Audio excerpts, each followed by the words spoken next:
Today I'm going to be making dry rubbed pork ribs in an oven.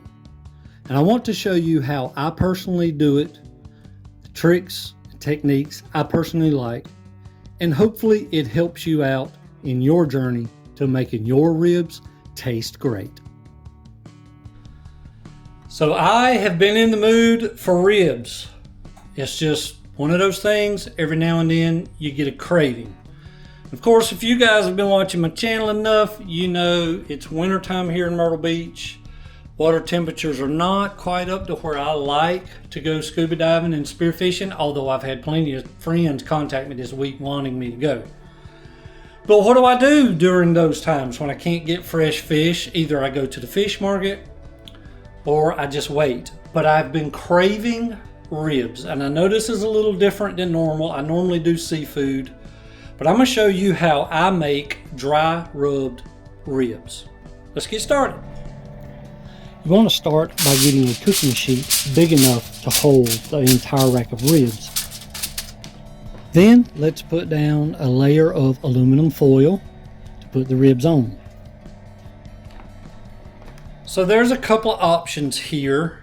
A lot of people, which includes me, like to do it low and slow, which would roughly be about 250 degrees for 3 or 4 hours, which would be awesome. Today I'm on a little bit of a time crunch. I need to be done by lunchtime. It's currently right before 9 o'clock, so I need to get to hustling. So I'm gonna do another way, which is to go up to about 350 degrees, and then we'll do it for 2 hours, and then we'll check and see where we're at. So welcome to my experiment. And I like to wash my ribs off. It gets rid of all the chemicals that are used to preserve and get it off and get them nice and clean. And once you do, you want to make sure you dry them really good.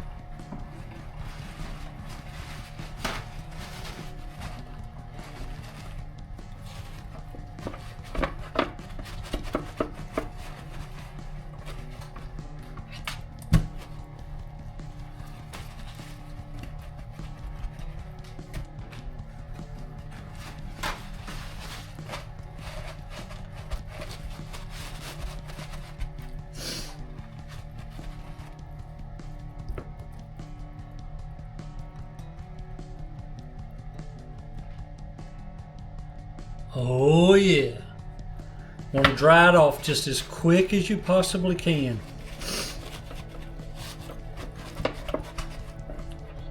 But that gets all that icky stuff off of it. All right, once you get everything cleaned, you want to grab your favorite dry rub seasoning. Now, some people like to make their own seasoning. Some people like to buy seasoning, like me. Now, I am a 100% Tony Sass kind of guy. Now, all you people from Louisiana, please tell me how you pronounce it. I say Tony Sass. I think it's called Tony Sassers, but it's a Louisiana Cajun seasoning, and it's my favorite. I use it on fish. I use it on chicken, I use it on steak, I use it on ribs. And today I'm gonna do a nice layer of Tony Sass on these ribs. Now, I'm a spice kind of guy. I really love it, so I'm gonna go a little heavy, what I would consider heavy, but I'm gonna put it on there really good and then rub it in. That's why it's called dry rub. I'm also going to do the bottom. But just a light coating on the bottom.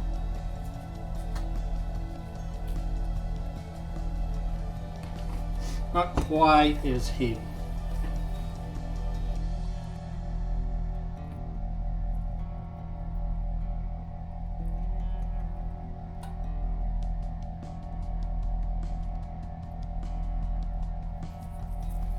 Now a lot of people will remove this skin. It's a little bit of grainy membrane right here. It doesn't bother me, so I'm gonna leave it.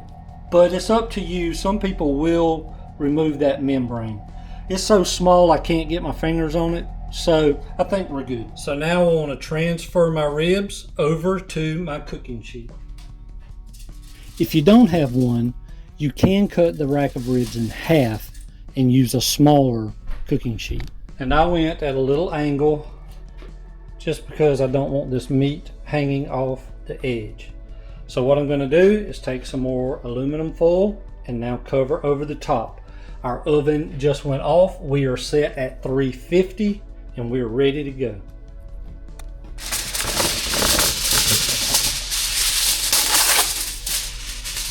Just loosely laying over the top. We're not creating a seal. We just want to cover it up. Now that we're ready, we're going to put these in on the middle rack. And I am going to go for 2 hours. Not extremely low and slow, but I'm in a time crunch, so I've jacked my temperature up to 350 instead of 300 for 3 hours. I'm doing 350 for 2 hours and then we'll check.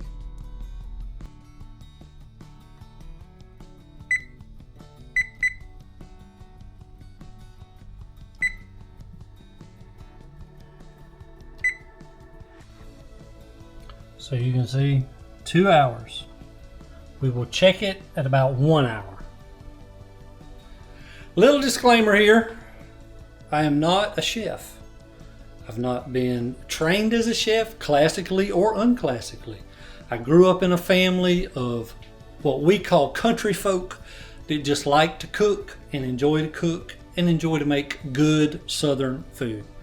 So take that into consideration. This is just my version of some dry rubbed ribs done in the oven, quick and easy. All right, so it's been about 45-ish minutes. And so I want to go ahead and let's just take a peek. There they are. Oh, yep, I knew it was gonna fog up. Yummy, yum, yum. Yep, low and slow. That's awesome. I wish they would invent smell-o-vision. If you guys could only smell how great the house smells when something like this is baking for hours and hours. And it's not the dinner bell. Judy decided he was thirsty. You good now, bud? You waiting on some ribs? I'm licking my lips too. All right, now we got about 25 minutes left. What I want to do is remove this top tin foil and let it start creating a crust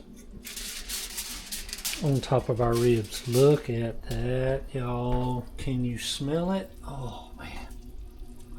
I'm getting hungry now.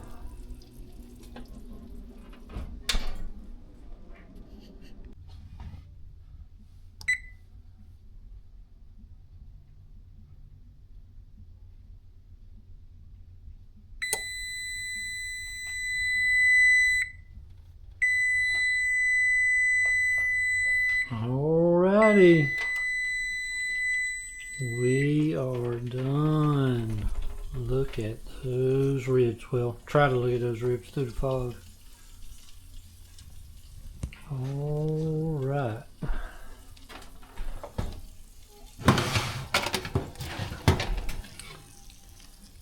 Listen, listen.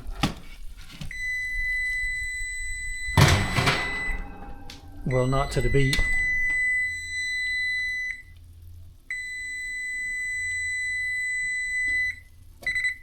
All right.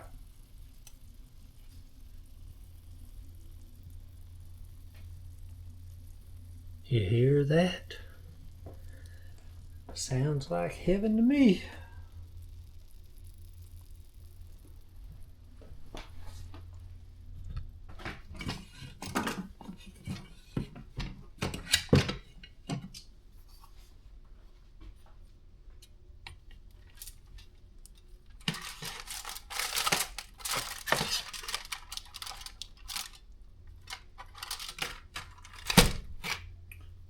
fall off the bone.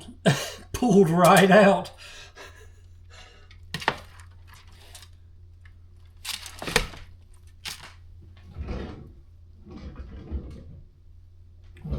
Here it is.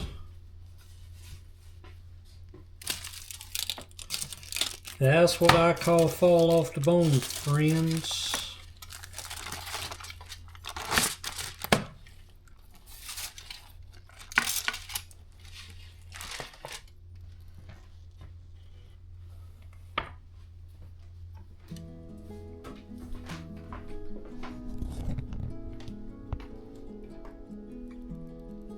That one bone already pulled out, watch.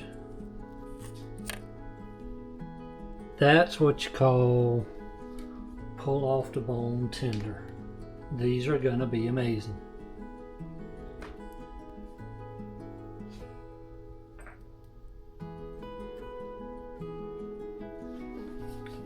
So there we go, friends. Nice and tender. Cut it with one hand.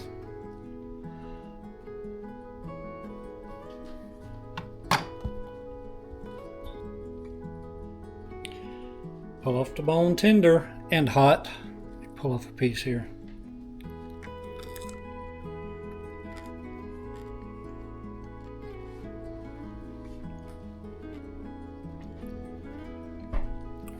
Oh man. If you've watched my videos, I'm not a guy who fakes it for you. I'm not a guy who's, oh, this is so delicious. These are ribs the way I like them. I like them dry. I don't like a lot of sauce on them. I usually put, and I'm eating while I'm doing this, I can't stop. I usually put barbecue sauces or other things with it in case somebody wants to dip or add something to it. For me personally, just dry rubbed Tony Sass Cajun seasoning on the top. That's an amazing rib. For me. Try it. Let me know what you think. So there you have it, guys. I'm about to tear into some ribs for myself. I hope you enjoyed it. If you have any questions, if I missed any steps, or if there's something maybe you're not understanding, please leave it in the comment. I'll be more than happy to answer any questions. Again, I'm not a professional chef and do not claim to be. I cook food the way I like to have food. And hopefully this helps you in your journey. So I'll see you next time. Thanks for watching.